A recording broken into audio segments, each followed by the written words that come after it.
So hello guys, welcome back to another video. Ayan, for today's video guys, sabi ng customer natin yung piso wifi niya is ayaw na daw mag credit, so ayaw na tumanggap ng 5. So trinay ko naman tumanggap naman, kaso hindi magtuloy-tuloy, hindi na naman tatanggap, tapos hindi mag credits ng maayos. So ito binuksan ko na nga guys. So hindi ko na kinuha yung mismong ng coin slot, sa likod ko lang kinuha yung 3 screw. Yan, so ito kukunin ko, papakita ko sa inyo yung sensor. Nalinisan ko na yan guys, naisipan ko lang i-video ulit. Yan, tatanggalin nyo yan, yung parang may alambre na yan. Tinatanggal ko na yan kanina kasi yung sensor may alikabok, kaya ayaw magpasa ng maayos sa coins. Tsaka hindi tatanggap, minsan tatanggap, minsan hindi. Ayan, tinanggal ko. Yan yung forma niya pag natanggal. Pasensya na guys, wala tayong stand. Tapos yung pesto natin dito, ayan o, wala na yung alikabok sa ilalim. May mga LED kasi yan sensor yan Ito yung ginamit yung brush. Kanina may alikabok yan sa bandang may sensor sa ilalim mismo. Ayan, ginawa ko. Ayan, itong brush na to, siyempre brush na natin yung mga cover niya. Tapos importante yung sensor. Ayan o, ganyan yung ginawa ko. Pinasok ko yung mismong brush sa sensor na yung mga LED, yung tatlo. Tapos may iba pa sa ibaba na LED. Ayan, 8 na LED, 8. Ayan.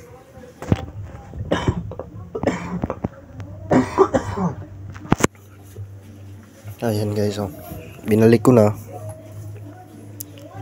Ayan. Tapos brush ulit.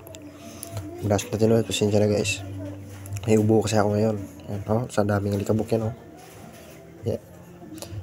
Dapat linisan natin yan. Kala ko talaga coin slot na yung sira, pero pag tingin ko okay pa naman tumatanggap naman. Pero hindi na tumatanggap pag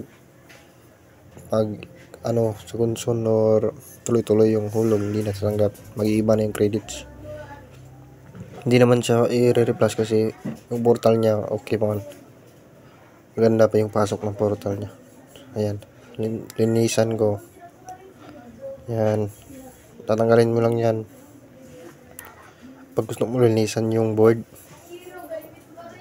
Case ko, ito yung ginawa ko. Ayan, so pagkatapos nyan, siyempre pag nalinisan mo yan lahat, babalik natin yan siyempre.